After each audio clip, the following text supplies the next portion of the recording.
إن الذين قالوا ربنا الله ثم استقاموا تتنزل عليهم الملائكة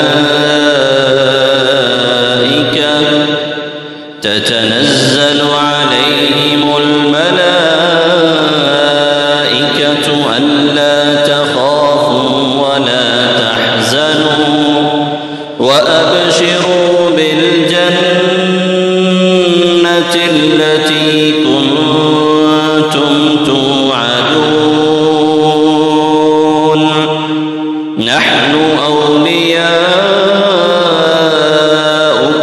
في الحياة الدنيا وفي الآخرة